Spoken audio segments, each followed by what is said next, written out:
A Greek and an Italian argue over whose culture is superior. The Greek says, "We built the Parthenon." The Italian says, "We built the Colosseum."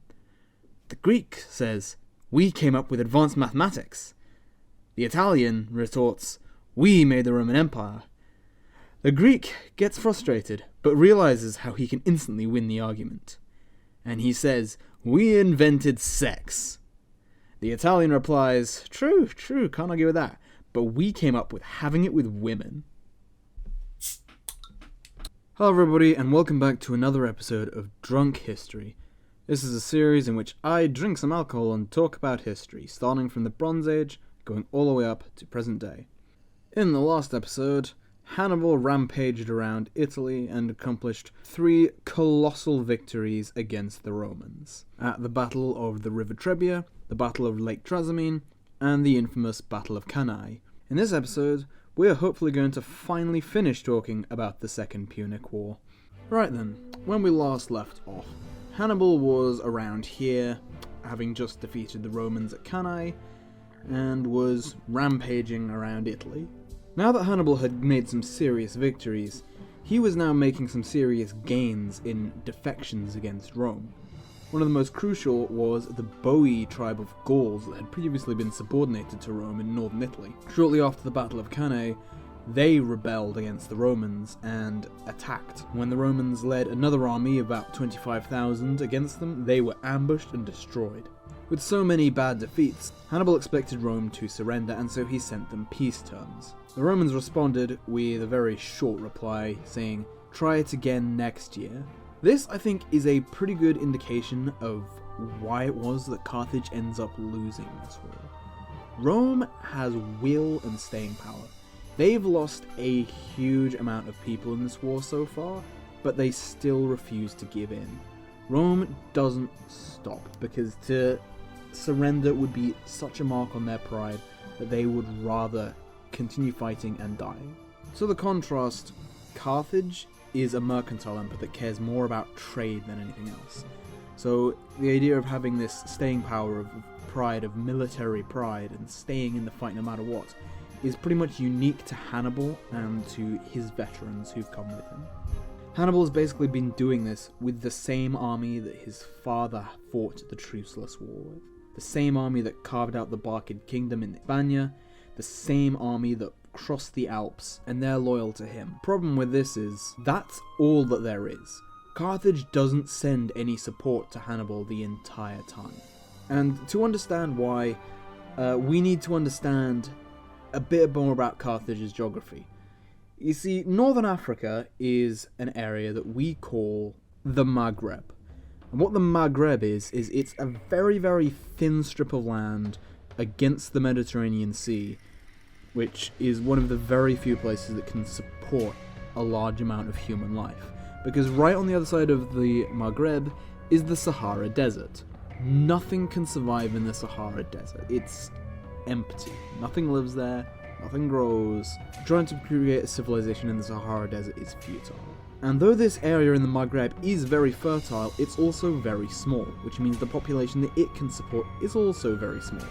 Compare that to the size of Italy.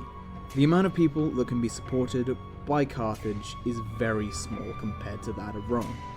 And this is one of the reasons why Carthage relies on mercenaries. But even then, sooner or later the money's gonna run out. And even if it doesn't, the people who hold that money aren't going to want to give it up for stupid stuff like, fighting a war of your own survival. And this is one of the problems that came with this war, was that most of the old men in Carthage saw this as Hannibal's war. And so they didn't support him because they saw it as not an existential threat. They saw it as part of the Barcid family's grudge against Rome, and not an existential threat to Carthage. This they would come to regret. So, for the next few years, Hannibal's strategy would consist of running around Italy, turning up at a town, demanding its surrender, and then pulling out his wallet and offering military service for some money. He would go around hiring mercenaries from across Italy to boost up his numbers. And the purpose of this was basically just to fuck with Rome. There wasn't really much he could do. He couldn't go for Rome because it had walls. He couldn't go for most of the main cities because they also had walls, so he'd go for the littler towns, convert them, and the Romans would come after and come back to these towns, threaten them into reaffirming their loyalty to Rome, and this would go on for years, pretty much. After a short while, Hannibal's brother Mago decides to bail from Italy to raise another army in Africa. Meanwhile, Hannibal is being so successful that he's starting to get international players involved. Macedon declares themselves to be in favour of Carthage, and this invokes the ire of Rome, who immediately declares war on Macedon. This doesn't really go anywhere because the Macedonian and Roman forces don't really have anywhere they can meet up to fight, so after a short while of pretending to fight each other, they sign a ceasefire. The Romans decide that Hannibal is, although a massive nuisance now, no longer an existential threat, and they mobilize some forces and send them over to Iberia to go and fight there. So when Mago assembles his army, instead of going back to Italy to fight, he ends up joining up with Hasdrubal to fight the Romans there. Meanwhile, in Sicily, the Syracusan tyrant dies, leaving their heir to pretty much change the city's side and declare themselves for Carthage. Now Rome had to go and mobilize some more legions to go down and fight and take Sicily back. The Romans decide for an amphibious landing, but this is thwarted by, and I shit you not, a mad fucking scientist. See, most people know of Archimedes as the guy who shouted Eureka in the bathtub and ran around naked. That's not what he should be known for, though. What he should be known for is building death rays. When the Roman fleet turned up off Sicily, their ships started mysteriously catching fire. What was happening was that Archimedes had built some mirrors in a specific way to reflect the sun's light, and in much the same way as a child might burn ants with a magnifying glass, Archimedes was using these mirrors that he'd set up to do the same to the Roman ships. He also built cranes to pick the ships up out of the water, where they would then be dropped, and then crash through the waves and sink immediately. This turns out to be very effective against the Roman navy, but when the legions turn up outside Syracuse, there's not much that he can do. The Roman forces barrel through the streets, sacking the city, and when they end up finding Archimedes, he is killed in the confusion. So Sicily is now back under Roman control.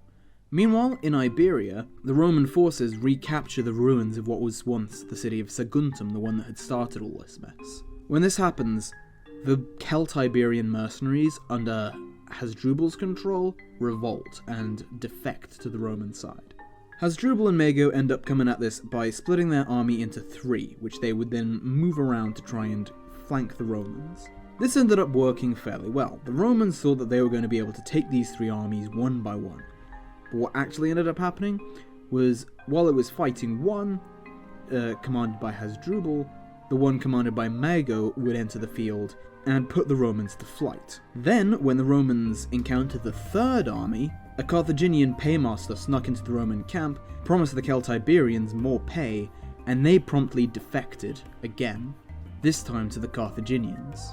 By doing this, Hasdrubal and Mago had proved their own reputation as being extremely tough commanders, much like Hannibal.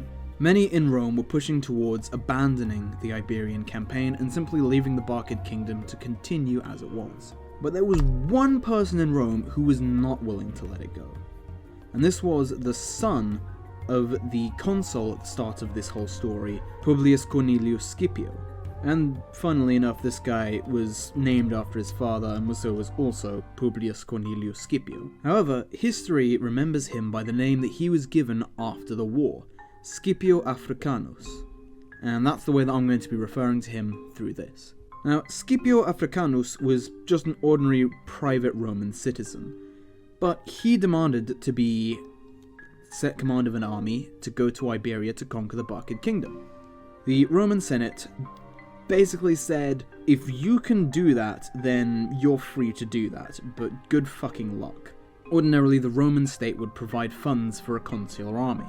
However, since Scipio Africanus was not a Roman general, he ended up funding his own army, which he built up from scratch with his own money, as most of these families are old aristocratic families and have huge amounts of money.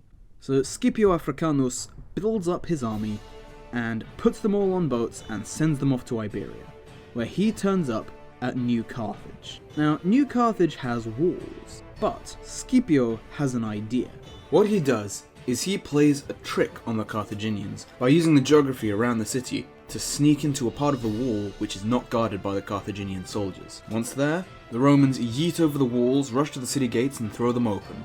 And with that, New Carthage is taken.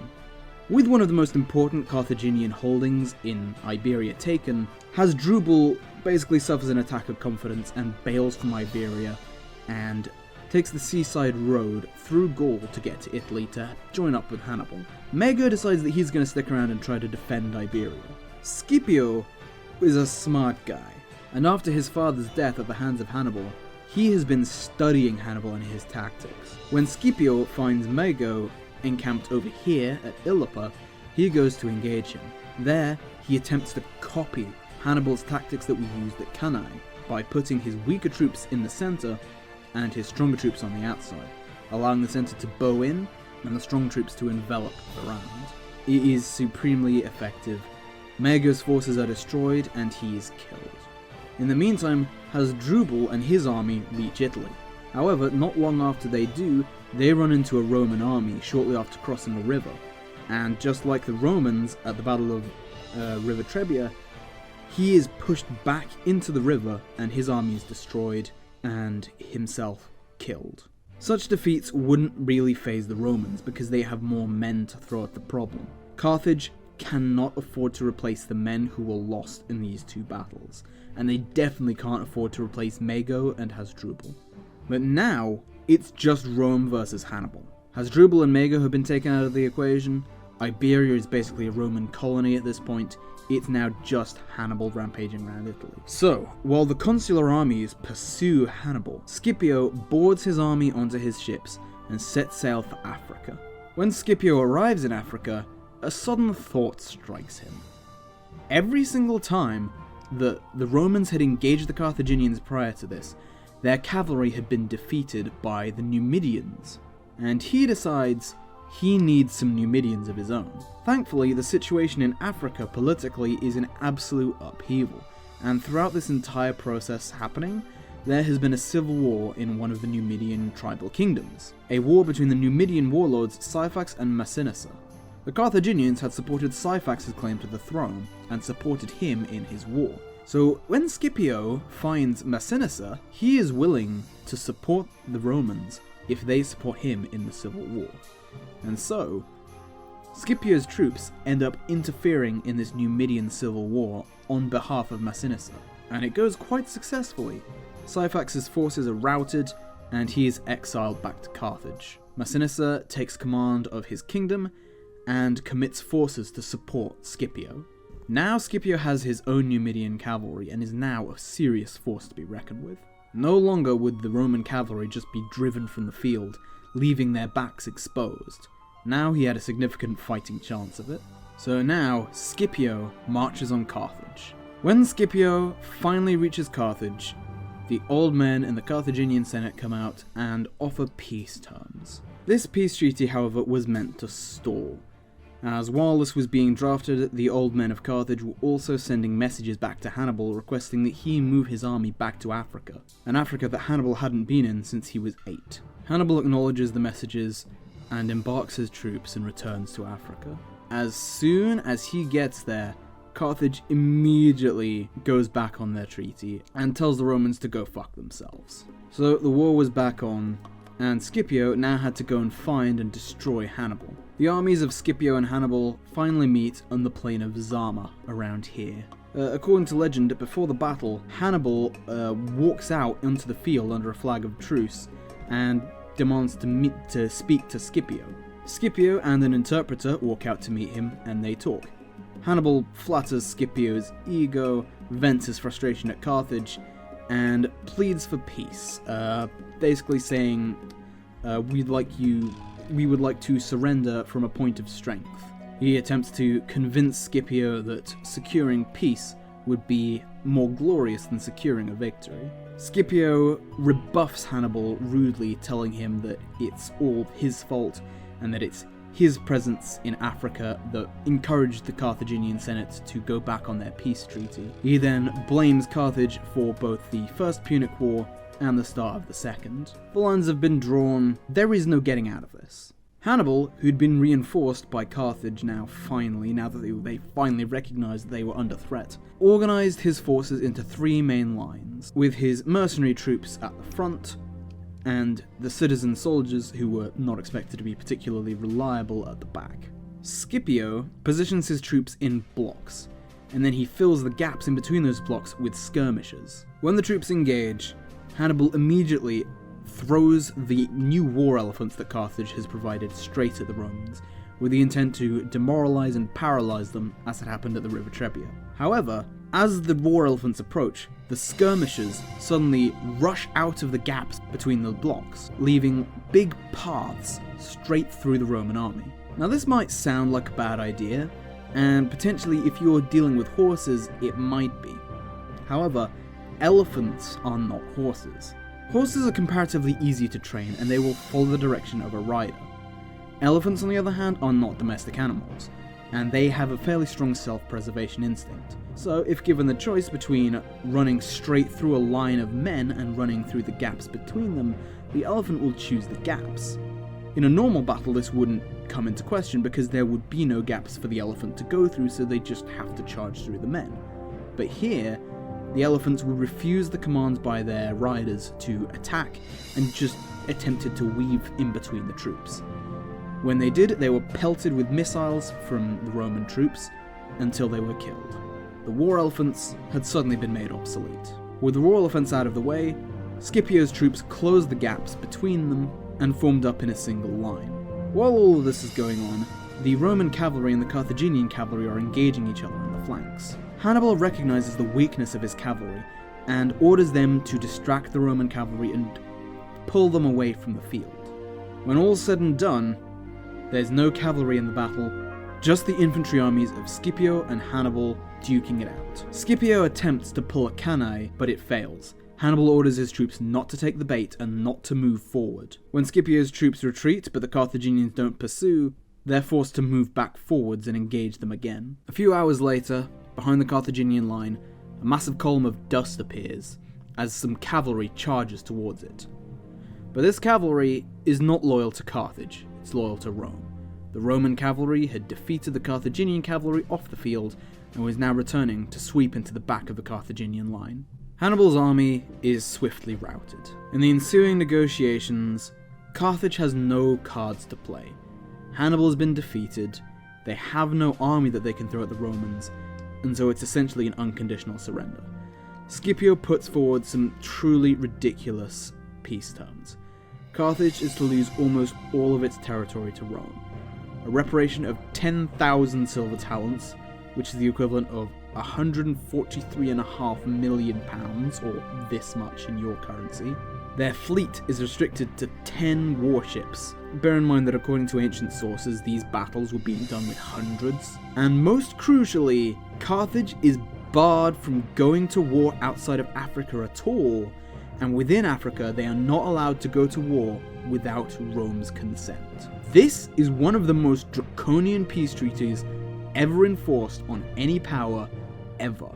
Carthage is completely mutilated by this. So now, after this war, Rome annexes all of this territory. That's a lot. Rome has seriously grown their empire. When Scipio returns to Rome, he gets a triumph. And what triumph is it's essentially a big ceremony and a big parade for the sake of one single individual. One single individual who has done a lot for the state, who has achieved great things. In this parade there is usually lavish displays, foreign exotic animals, and on rare occasions, captured generals, although not in this case. It should be noted that having a triumph in Rome is considered a great honor, and is basically, it's the height of your career, it's as good as you can get. Scipio had not been in the Senate at this point, but he already had his political career made, just on the backs of the things that he had done on his own volition. In the meantime, back in Africa, Hannibal goes into civil politics in Carthage, but shortly after, Pressures from Rome and pro-Roman Carthaginian senators force him to retire. For the rest of his life, he will travel around the Mediterranean, providing services to anybody who's willing to fight Rome. For a while, he goes to the Seleucid Empire. While he's there, he gets backing for a coup in Carthage to restore the old republic, as it were. However, despite the fact that the Seleucids are fully willing to back him on this, he never ends up doing it. Then, when he gets worried that the Seleucid Emperor might sell him out to the Romans, he bails and flees to Armenia and provides his service to the Armenian kings. Then he goes to Crete and then to Bithynia, where he fights before the Bithynian king finally hands him over to Rome. One day, Hannibal wakes up in his house, finds it surrounded by Roman soldiers, and commits suicide. And that is the end of the Second Punic War. At the end of this episode, the map looks like this. Rome has gobbled up a huge amount of territory, most of Iberia, a little bit of Cisalpine Gaul, and Carthage, which used to control most of the Maghreb, has shrunk to this. And that is where we're going to end this episode. In the next episode, we're hopefully going to talk about Rome's interaction with Greece and how it gets involved in politics in the East.